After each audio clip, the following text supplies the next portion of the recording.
where you have a portion of the vine is on this side, and then there's a portion of the vine on the other side. All right, you could do. We have two long arms coming off here, two long cordons, but we've divided the canopy in this sense. Remember the vertical shoot positioning. The shoots are going up, and they're trained to go up through these wires. And then the way we pruned it, we know that the lower couple positions on the canes are going to develop the grapes. So we'll be able to position all of our fruit right in here. Once we're done with the harvest, it's typically in the spring that we'll come back and prune the vines. But with this particular system, with this particular cordon, we're doing a spur pruning. And so we've got these two cordon arms. We have a spur here, a spur here, a spur here, a spur here, a spur here, and on down the row. And so I did a quick little demo here. Each one of these spurs will develop two new shoots next year. And typically, if all things are good, we'll take the lower of those two shoots and leave it. So we take the top off, and we leave two new buds to grow the two new shoots in the next year. So nothing is going to happen here until, say, next April, and then you'll see, oh, the buds pop, and we'll start to train the shoots up again. But that gives you a sense for the life cycle, you know, the annual life cycle of the vine. If you guys join us for spring camp, typically held in March every year, we'll come down, and we've done some pruning here in this vineyard. So far, we've done okay, right? We haven't destroyed any of the vines. No, well, I'm through. Did I destroy the no, that's textbook. Time. Hey, Jack's 104, 101. So that's why I have He's the owner of the vineyard. the vines spread just 2 feet apart. Now, some people would put a row out here, but by doing that, you may have to change your equipment.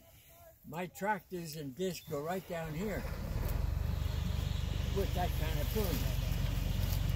Otherwise, pruning is a big thing too. When we do that,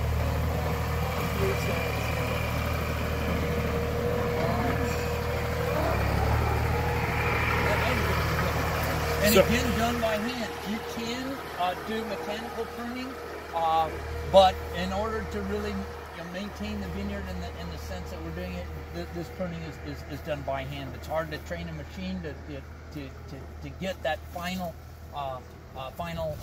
cut done quite like that. So Hugh, yes, sir. you're cutting one off of this and leaving one on? Is that what you're going to do? So how do you decide which one? Usually I'm going to leave the one below and take the top one. Okay. All right. Then I've got basically 1, 2. I can come up to here, and then these leaves haven't fallen off yet. Okay, I see what we're pruning a little bit early. Uh-huh. Then again here, come to there, and then I've got my 1, 2. I'll make the cut away from the bud. Okay. And so there's your first two cordons are ready for the next season. This one, I take this off. Boom, come in here. I got 1, 2 there. Boom, take that. Yeah, keep going. And you just keep on going. I mean, once you start to go, you know, obviously you're going to want to go at a certain level of speeds to make it all work out. This guy goes. and you do that 8 hours a day. Which one is called a spur? This is a spur. Why do you leave the lower one? Otherwise, your vines will just keep growing up and up and up and up and up. You might leave the upper one should the lower one be really weak and spindly, but that was not the case in this zone. Okay, So see, anyhow, there you keep on going. he's doing it right. Okay, got you. There's 2 spurs. This one's the lowest. If there was So one here again, bam, bam. No, the younger one.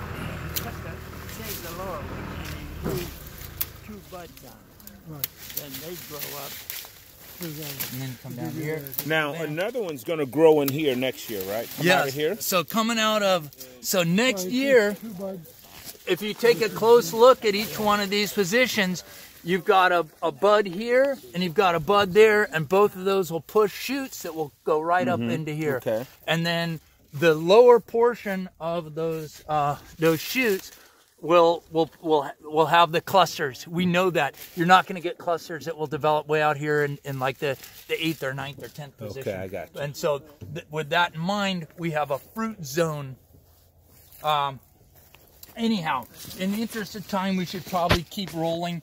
We'll do a little bit more back and forth.